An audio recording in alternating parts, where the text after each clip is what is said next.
o'clock, and joining us in studio this morning from Loan Depot, Mr. Eliot Rodriguez. How are you doing this morning, sir? I'm doing good. Good morning. Gotta get up on that mic a little bit there. Good morning, Roswell. It's been a busy time for you, the loan man, as of late. A lot of people have been kind of keeping an eye on things. A lot of people keep an eye on the numbers and whatnot lately. It's been a very trying time, with the Fed and all that. So what do you say to the average first-time buyer, the average home buyer in this brave new world in which we find ourselves in? We're heading into a minefield. What advice do you have? I think the best thing that we can keep in mind is not to worry and not to get afraid of what's happening, because it's been worse in the past. Sure. Okay. It doesn't feel like it because, let's be realistic, we kind of been a little spoiled for the past 5 years or so. It's been nice. It's been a very I don't say cushy place to be, but it just from a cost perspective, correct. Things have sort of leveled out a little bit. But yeah, now we're getting back into the interesting side of things. Inflation is on the rise. I mean, the Fed I think they just raised the interest rate for the second time. Next month. Next month. Okay. Yeah. So what's going to happen is most likely the Fed's going to increase. I don't even know if they're going to increase the ceiling again, like they did a little while back. Right. What is very interesting is that it's going up and down, as far as the costs. Okay. As I spoke before in here, a lot of people need to keep in mind when they're talking about raising the interest rate, it's not quite that simple. It's more about the cost of it. Okay. Right.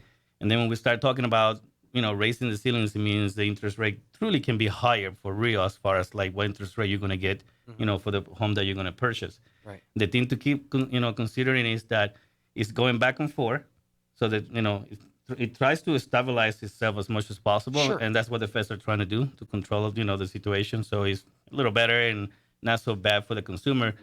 But the part that's very interesting that I've been noticing, it just keeps increasing more than balancing out. Right. So, and that is just getting us ready for the Feds for in September for them to just raise it or something. At this point, it's kind of all everything is speculative. It's going to continue. I mean, the forecast, for those that are a little worried about it, and like I said, don't worry about it because, for example, back in 2004, I had a mortgage loan, and my mortgage loan was 9.5. Okay. So if somebody hears that right now, they'll probably get a heart attack right now. So that's significant. But the fact is, it depends on the loan, on the loan that you are doing and the program that you're doing, that is going to determine what your payment is going to be and so on. Right. So not to be afraid of that kind of stuff is the best, advice to do. You're going to buy a house. Like I was telling my sister a while back, Mike and I were talking about that. She asked me, when is the best time, to buy a house? There's a lot of programs out there tell you when to buy them in the summer and in the winter, in the fall.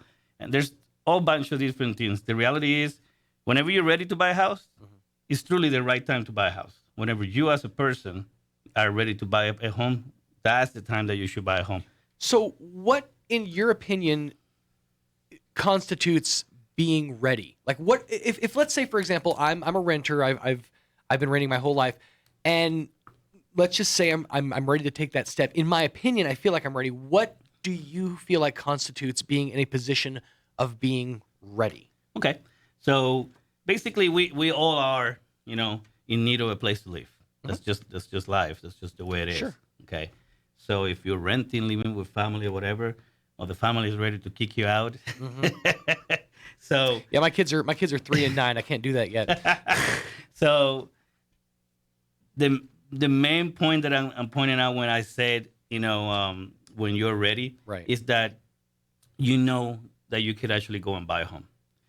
That you really, have that itch, like, yes, I want to buy a home. That you want to, but also taking that step, knowing that you have things that in place that are supposed to be in place, like that you're financially stable, that you have money to put down for a down payment, that your credit is at an acceptable level, that you can go into a position where you can have negotiations and talks and not feel like you're going to get steamrolled the whole time. Exactly, and that's the main point. Sure. Because let's be realistic. A lot of people go and look at houses all the time. Yeah. And they haven't even applied, Right. Which is a mistake, because if you think about it, when you start looking at homes and you want to make an offer, it's like, you can now. And then the poor real estate agent is showing houses to individuals that may not be approved, and it's literally a waste of time for all of them. Right. To be honest, because if you can, you know, make the offer and buy the home, you looking at houses. I mean, not that it's wrong to go and shop around and look. Sure. I get it, but I think the first thing you need to do is get yourself ready and pre-approved. Right. And that's the main part right there. And a lot of people get approved all the time. Sure. And they're still on buy a house. That means they were not really ready to go on, buy a house per se. Okay. Yes, you should get approved and know what you are capable of buying, and know your limits and so on. And that way, if you find that perfect home, or the one that calls your name for real, you don't have to be afraid of going and make an offer and go and negotiate. Right. Because I see it all the time. Homes, are for sale, and the buyer comes around and take a look at the house and fall in love, and they haven't even tried to get approved at all. Sure. Which is it's sad, because now, you basically your worst enemy, because now you just took away what you really wanted, because you didn't went and get ready for Right. it. You went and fell in love before you were ready to commit. It's like seeing that girl that you want to go and date, and you haven't even go and take a shower and get ready. You've already planned your life together with her, and you've already picked out the color of your curtains and stuff, and you haven't even gone up to her and asked her to dance. Or How you do it, and what's your name? So I understand where you're coming from, and so the want has to be there, but also you need to make sure that you're in a position that you're financially stable. I have a close personal friend of mine. Her and her husband have been going through the process of buying their first home, and just watching the process of them, go through and take the steps to fix their credit, to kind of get that number back up, to to talking to loan officers, loan agents such as yourself, to figure out how much money they could be afforded in a loan, and it's a process. There is a lot that goes into it, and obviously, your home and your car are the two biggest, most expensive purchases you're ever going to make in your entire life, and so you want to make sure that you're entering those from a position of knowing what you're doing. Correct. But also having a good guide is a good thing, and that's where Loan Depot comes into play. You guys can kind of simplify that process. You can kind of take all the paperwork that lays out in front of somebody and put it in, as they said. You ever seen the movie The Nutty Professor, the Eddie Murphy one? Yes. He said layman's terms. He goes, "Oh, you mean rich dummy terms?" Yeah, in terms of layman's terms, you can take all that paperwork, all that complicated stuff, and just break it down to a dummy like myself and make it make sense. And don't be afraid about dealing with that kind of stuff. A lot of people get all scared, like, oh my God, I don't have the paperwork to do this and that. Look, if you have a job, okay, and you file your taxes, and most people, let's be realistic, a lot of us, because I remember when I was younger, I didn't kept everything, or throw everything away real fast. Oh, same. It's just the reality. But the fact is that we live in a different era now, and even trying to get W-2s or whatever, you can call your employer, even your ex, your former employer, and try to get those things if somehow you got rid of them. Second, we got the IRS. You got to at least get transcripts for those. Sure. Worst case scenario, and we can try to use those as well. So the thing is this, like you were saying, if you have somebody that can actually guide you, okay, and there to support you through the whole process, all right? One of the things that I do with my customers is that when I get the whole entire process, the main thing that I do is I draw the line of like who is who. The fact is, I work for them. Sure. Okay, they don't work for me. Right. And I believe many people sometimes kind of get that line a little, blurry. And like, they don't get it. And like, your customers are the boss. Right. We work for them. Your mindset isn't it doesn't happen without me. Your mindset is it doesn't happen without you. Without the customer. I know. And one of the things that I actually, use a lot is I tell people, like, if you like football, I'm like, yeah. I'm like, just look at me as your quarterback, okay?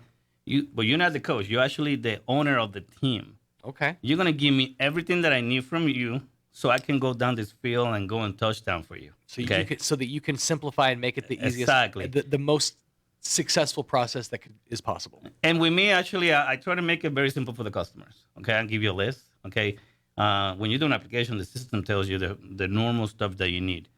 But every situation is different. So when I interview an individual to actually do an application and get things rolling, depending on the circumstances that I know the different stuff that they may need. Hmm. I always give you a list so you can actually go by that list and get all those items for me. Sure. I actually make it very simple. I even tell customers, don't worry, go to work, go take care of your kids. Let's go and shop for a house. Let the real estate agent and I do all the worry for you. Hmm. All you need to do is provide to us what we need from you. Okay. Follow our lead, and help us get our stuff done for you. Get And, you I- the and I'm, shoes, and then you'll run. yeah, and I make it very simple for everybody. Anybody go and check it out online, and all the people that I actually post and the closings that I do, check it out. Reach out to those people. I make it easy for everybody. It's a good experience. Sure. Because buying a house is it's a stressful thing. It really is. Now, if let's say we go through this whole process and it's determined that, okay, so we can't offer a loan at this time, you could then walk somebody through the process of, okay, so this is what we need to do, this, and this, and then come back and talk to me, right? I mean, Correct. this is something that you could. So even in, I don't want to say the word defeat, but even in defeat, you're still giving someone the tools that they need to be successful. Well, I I consider myself a Captain Kirk kind of guy. Okay. I don't believe there's no win situation. There's always a way. Sure. Okay.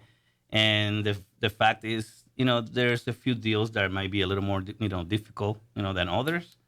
But if you follow my lead, I'll tell you what you need to do. And you don't have to worry about it. One thing that I can say, okay, I try to close deals fast. Real estate agents love for us to close, deals fast. Almost everybody loves It it. seems like they just, I mean, Everybody's on the the super average rush. deal could just drag on forever and ever. It and could. ever. It could happen. In general, my deals close, pretty quickly. Okay, in general. Sure. But there's the one occasion here and there that maybe take a little longer because appraisal took longer, or there's an issue with the borrower's, income or title work or something is happening. A little something outside my control, of course. But Right. one of the things that I can say, and I can knock on wood, and against all my competitors out there, because I got my cousins here and there doing what I do. Mm-hmm. If I'm telling you somebody that you have a deal, that you're buying a house, that you're qualifiable, you're qualifiable. You just have to do what I ask you to do, and go and stay true to the end. Okay, follow my lead. Okay, and you'll get a house. That's one promise that I can give anybody. Now, things that are out of our control, of course. Okay, I can't Yeah, foresee. there's always that. going to be variables Correct. that one can't control. But in general, that's not the case. And maybe what I'm trying to say is, for the folks out there that I'm listening, there's a lot of horror stories about lending, all kinds of stuff. People going to closing and you don't have a loan anymore. Yeah. To be honest, I don't know in God's name how that happens, because like I said, knocking on wood and all, but that doesn't happen to me. No, there's a lot of checks and balances that are Of put in course. place to make it to where that's not going to be a thing. It's not Now, going to be an issue. If you have a good lender, okay, me personally, I'm thinking 2 or 3 steps ahead just in case something were to ever go wrong, because Right. people sometimes don't listen and they do things that they're not supposed to, Sure. through the whole process. So what's this? The 7 P's: prior preparation prevents piss poor performance. I think is what it is. It's something like that. Yeah. Had to But in the soften end that in the end of the day, that's something that I'm proud of, that I can say that I go through the process, and not in the end or whatever. And before we even start, Mhm. your lender should know if you can do a loan or not. Sure. Because I hear the stories all the time. I hear it all the time. And sometimes they even tell me, "Oh, but I started, and now they want me to have more money." In the end, it's like, well, that doesn't sound correct. Because it should be the same thing through the whole entire process. Right. Okay. But I can proudly say, in all the places that I work, because it's just basically comes down to who the lender is personally. Mm-hmm. Okay. Now, if you have a great company behind you to really back you off, give you the support and give you the tools that you have to go and battle and kick some butt, Right. hey, that's awesome. That's the reason why I'm here right now. That's what You know? that's actually leads to my next question: is that what you think sets Loan Depot apart from other lending agencies? There's a bunch of things that I can go on and on about that, but I will say yes. Okay. Because I done a lot of different things. Work for big corporations. I worked for a small bank before. Sure. Then I worked for a small lender. Okay. Then I worked for a medium lender, and now I'm with a bigger, lender. I mean, it's kind of cool to say I'm the bigger lender in town for once. Right. You know, Yeah, so you're the big fish in the pond. I'm the big fish in town for once. Heck you yeah. know? But it's really cool though because we have the tools. Right. Okay. For example, Loan Depot is very solid. I'm talking about liquidity. Okay. Mm-hmm. And what is happening in the market right now, no matter where the direction goes, Loan Depot is super solid. I don't have to worry about it. Right. Even the company that I came from before, they were pretty solid. Okay. So here, since I know the numbers and everything else, solid. Sure. Okay. So they got the tools, they got the services, they got the programs, and we pretty much do everything. Mm-hmm. I mean, I can without blinking, I can say that I can do more than what I ever was able to do from all the different places that I ever worked before, and that is really cool because the people that are out there.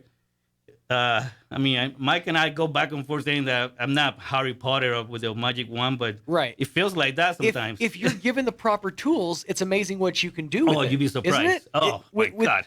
With the proper tools and the proper know-how, you get the right person in place to do the job. Yeah, you can make magic happen. That's really what. And it feels that way sometimes. Yeah. And I thought with my team all the time, it's like, I can't believe we did that. It's like, but you know what? If you have a lender that actually goes and do some research, okay, anything can happen, and you have to think outside the box, and you have to think about it. Like, there's no such a thing as no win situation. Sure. There's always a way. Right. You just have to, pause, take a look at all the facts, put them together, and you heard the stuff, the phrase about it doesn't fit in the box.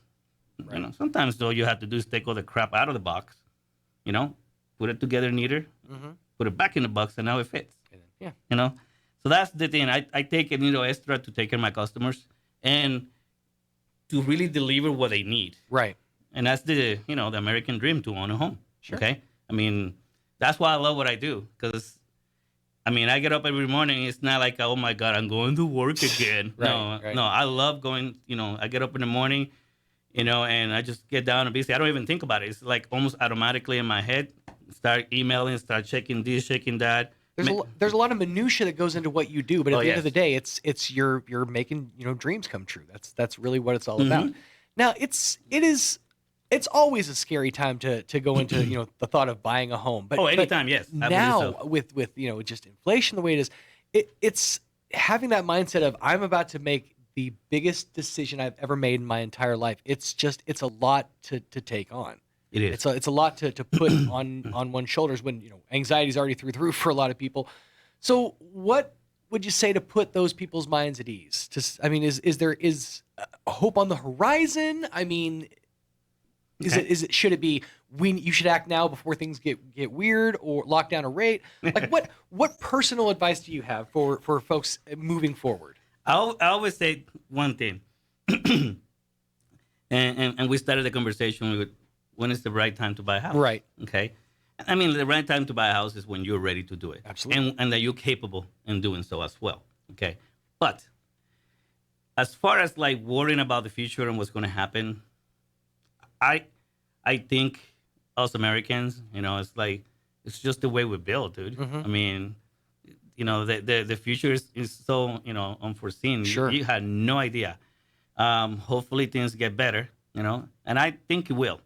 The forecast is being drawn that by the end of the year, we'll jump into the depression for real. Okay, and it's coming, guys. Right. You can't stop it. I know the feds and the government is doing everything to control it as best as possible because they don't want two things that happen in their on their watch, if you may. Right. Because it does not bode well for 2024 if exactly. we're in a depression. I went to the everything went crazy. Now also everything going down too. So it doesn't look good for them. So they're doing everything they can, but there's only so much they can do. Sure. Because they did their own damage themselves in so many ways. So the thing is this: the forecast is by the end of the year, almost likely the beginning of the year, especially with the depression start coming into it and everything goes down, the mortgage rates will go down with it. That's the name of the animal. Right. Okay. So, and if we go into the records, for years before, before Biden, before Trump, we were going into a depression. That's why rates were lower. Right. Okay. So if you anybody go and Google it, go and do a research yourself and you see what I'm talking about. Okay. The fact is, when the market goes down, interest rates are going to go down too, Sure. because they also has to balance out. Right. All right, because then if they stay up, nobody's going to be able to buy a house ever. Right. Okay, so it goes hand in hand together. And the Feds are doing what they're doing just to control it, but they cannot do it forever, because you can only throw so much money, on buying bonds and all kind of Right, stuff just to right. control it, and it's not.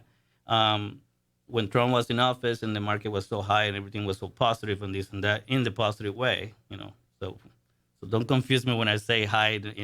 Right. I'm talking about two different things here. Sure. So it was because everybody was selling, everybody was buying. It was like a give and take, and every time he says something cool or something crazy, the market went up and down. Sure.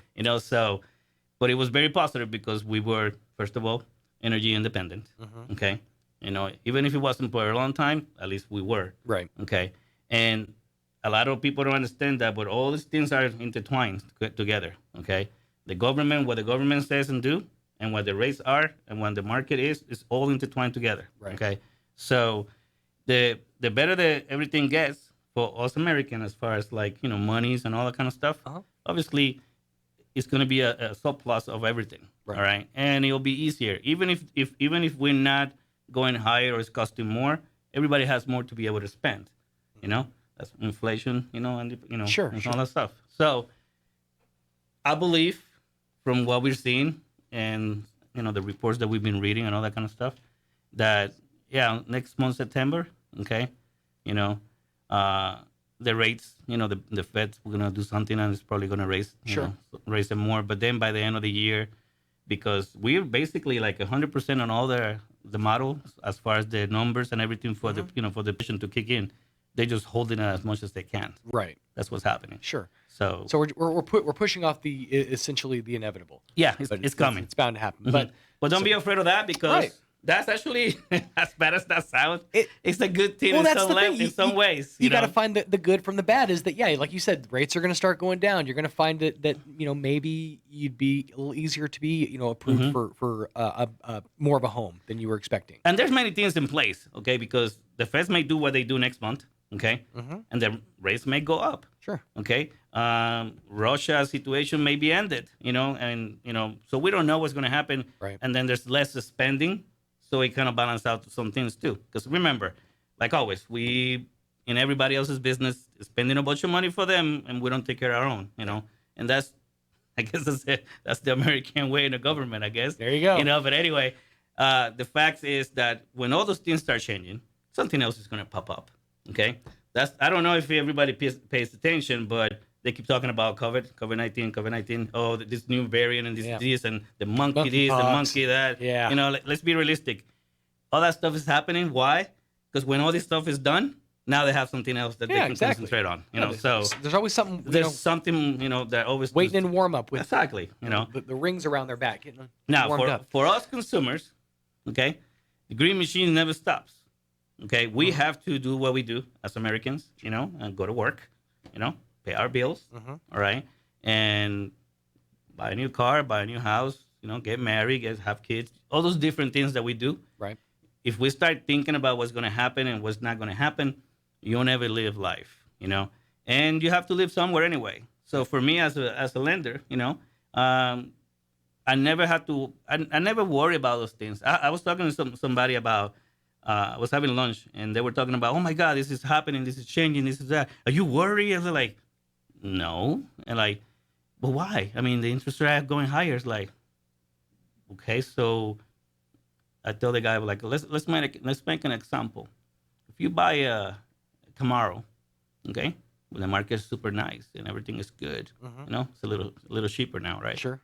Then inflation keeps going, the demand is there, what's going to happen? That's going to be more expensive. So that means that I'm going to buy that vehicle. Either I'll buy that vehicle or buy a different one, okay? We cannot think that way and not worry about those things because, then you'll never do it. Right. Okay? And we have to live somewhere. And let's be honest, rent is even more expensive It's than even, insane right now. doing a mortgage right now. Right. Let's be honest. Because you decide, and with the help of your lender, to balance out and see what a payment is going to be and push you in a good place.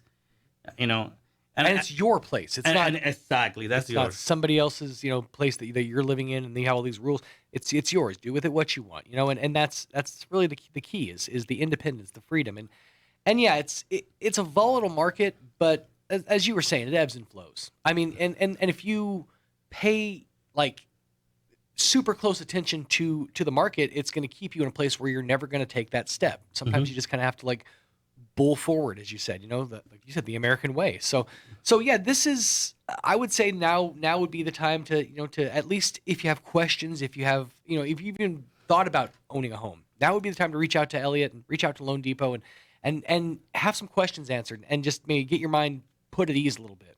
Yeah, don't think it's impossible now because suddenly the interest rate's a little higher than it Right. was, 2 years ago, 4 years ago. I mean, if we go back in history in let's see, 2018, 2017, I mean the rates were what, 4.5, 5, depending on the individual. Sure. Okay, what are they right now? 5.5, 6.5, depending on the individual. Not that much of a change if you think about it. And sometimes we worry about that too much. Okay. Yes, in the long run. Okay. And this is the part that is very interesting that I always talk to customers about. Everybody talks like, it's going to be a 30-year mortgage. Oh my God. I'm going to pay 1.5 of what it costs. Well, the reality is most individuals, 4 to 7 years, they refinance or they move and buy another house. Yes, hopefully you're buying your forever home and that's where you stay. Sure. But then you also have the chance to refinance. Like I said in the beginning, I had a 9.5 interest rate, on a house. Oh, I bet that refi felt so Oh, good. dude, I refied twice. It took me twice to refinance to get it down to 5.9. Nice. Okay. Nice. And let's be realistic. That's kind of where we are now. If you think about it, some gets a little better deal depending on the circumstances, on the scenario of what is happening, but it's not that much of a difference from what it's been. It's just a little like it's what it's called inflation. Everything is going up a little. Yep. You just adjust. If you can buy a $350,000 home, maybe you should buy a $325,000 home. Just adjust it a little. Yeah. Don't give up your dream. And You don't have to make it so your family goes without. Just be smart with it. Exactly. When we first moved to Roswell, my family and I, this is back in 1998, we were looking at a house, and we loved this place. It was beautiful, gorgeous place. The only problem was it was on a floodplain, and we couldn't get that house because it didn't qualify. So we ended up finding a place, really nice place down south, and got a great rate. I actually still remember our real estate agent. Her name was Joe Afsprung. She's still out there. Shout out. But yeah, sometimes your dream house might fall on a floodplain, or there's geographic issues. There could be things, but the key is taking those steps. And the first step is reaching out to Eliot and Loan Depot. And so, if folks want to get a hold of you, how do they do that? Well, all they have to do is they can reach directly to me, to my cell, 719-237-4680. Okay, or you could email me at Eliot Rodriguez. LoanDepot.com. I usually don't actually say it. Right. but the best way is to reach out to me. We do have an office in town, but it's in the process of remodeling, so it's gonna take a few. Sure. But soon we're gonna have open doors so they can come and visit and try to help you out. But yeah, all you have to do is you could look me up online. Sure. Okay. You could look me up online, but like I said, the best way is probably reach me, via my cell. Okay. Again, 719-237-4680, or either send me an email. Okay. Eliot Rodriguez at LoanDepot.com. All right. And send me a message, or look me up online and send me a message through Messenger. You never know. Google Loan Depot Roswell, or just find Eliot Rodriguez on Facebook. Yeah, and they'll come up. Absolutely. Check it out. You see what is, the stuff that is in there, and you'll be surprised in some of the stuff that we've been doing. But don't be afraid of buying a home. Okay. One thought for the thought for the future. Okay. All those people that are out there thinking about buying a house, don't be afraid because the rates are lower. Actually, try to find yourself the house you want. Try to take care of you and your family. Okay. Now, the rates may be a little higher than what you like because we were a little spoiled for a long time. Sure. But that's okay because guess what? It's going to come back again. It ebbs and flows, like I said. Yeah. It come back again. Right. So look at it this way: if you can buy a home now, okay, well, it's going to be better later because if we can refinance and get you a better interest rate later, then your payment, will go down. You are not locked in to pay forever ridiculous rates forever. So, and let's be honest. The way it's set up for 30 years, not that it has to be 30 years. Sure. Okay. You could pay off a house just like you can pay off a vehicle. If you got the means and you pretty proactive, you could pay a house in throw an extra 5-7 $1,000 years real down quick. with every payment. That's Exactly. going to go towards principal and pay down your principal a lot faster. You'd be surprised how many. Let me put it like this. Okay. I've been working in real estate, investing for myself and buying homes for myself for over 25 years. Okay.